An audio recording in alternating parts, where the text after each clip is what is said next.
Hello, this is John Hodges. I'm going to go through a few things with the P2131. I'm going to do the operator startup checklist. At the end, I'm going to go through the daily operator checklist.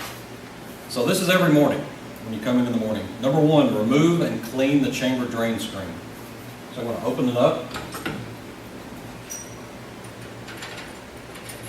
We'll pull the drain screen out, and if there's any lint or anything at all in this thing, it's going to impede the condensate drain. So you want to clean that out. When you put it back in, you'll line the key, drop it in. I usually turn it to 180 degrees to line up the arrow or to line up that slot where the water's coming in. Okay, number two, ensure the chamber and jacket vent valves are closed. Those are on the back.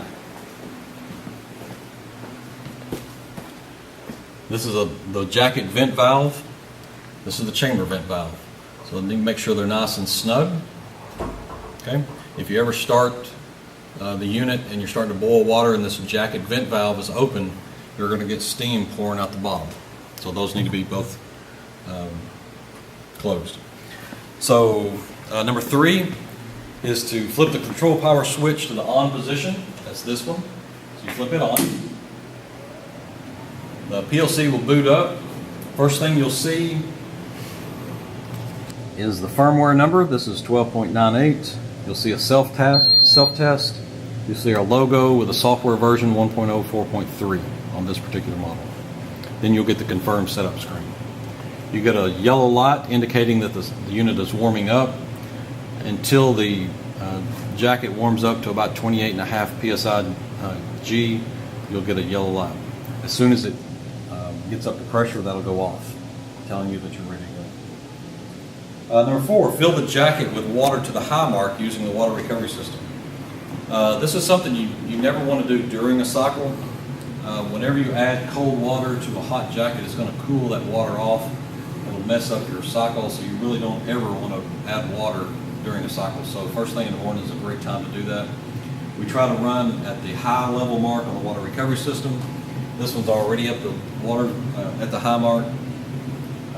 We try to start also off with the high mark on the sterilizer, and this one's already there also. If you want to add water, you have a rocker switch here on the water recovery system with the power on. Now you're pumping the water up into the sterilizer. So you can pump it all the way up to the high mark. Okay, with the water levels at the high mark, first thing you want to do is warm this up.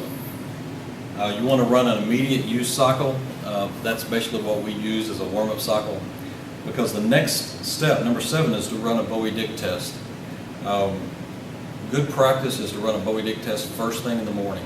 With a pre-vac sterilizer, the Bowie-Dick test is going to tell you if the sterilizer is removing enough air.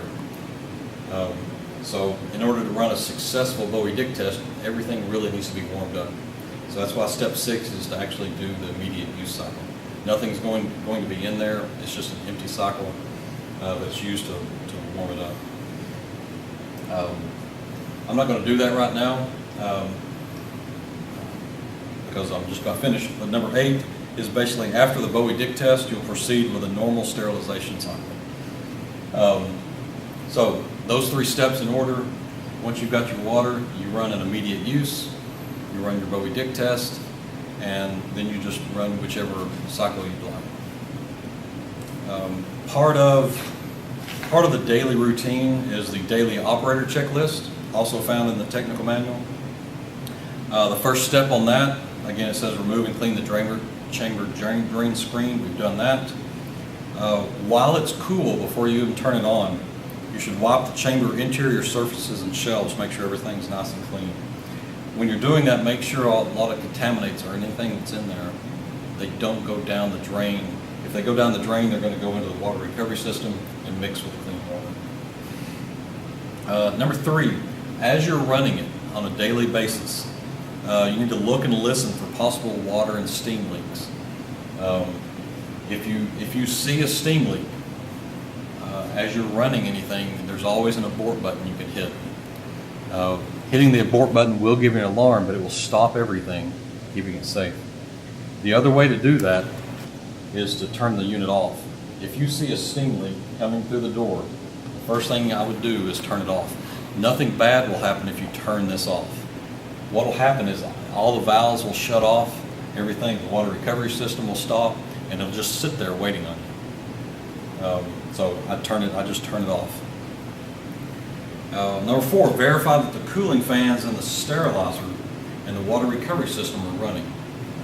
There's a fan here. Well, actually the fan is down here.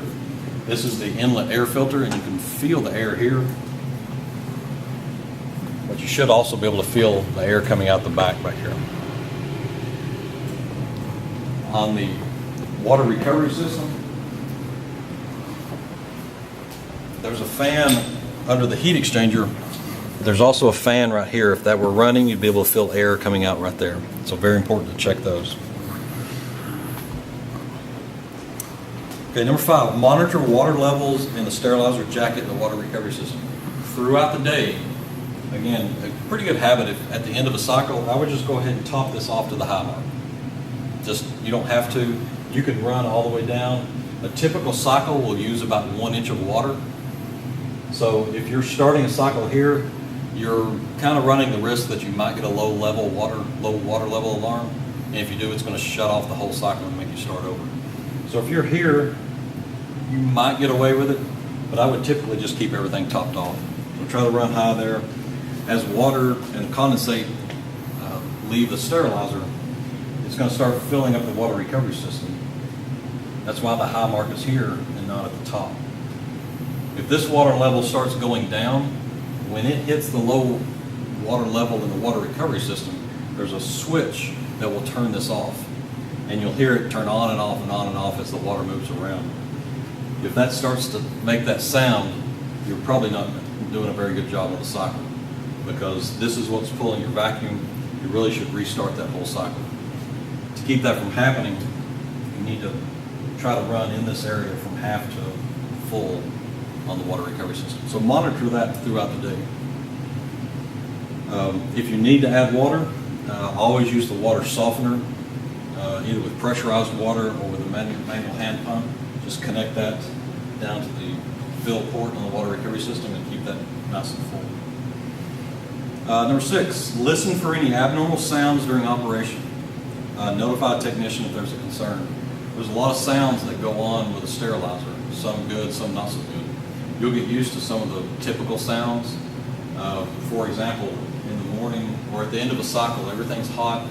If you close and tighten the door, the air inside is going to heat up, and that air is going to be pushed down through the hose into the water in the tank, and you'll hear this gurgling sound, this bubbling sound. All that is this air inside is starting to heat up and get pushed out. So it's a typical sound, nothing wrong. So you'll hear a lot of sounds on this. Just kind of be aware of what the good ones are, so when you hear a bad one, you know what's going on. All right, so that's the normal things to do when you first come in the morning and kind of throughout the day. Thank you very much.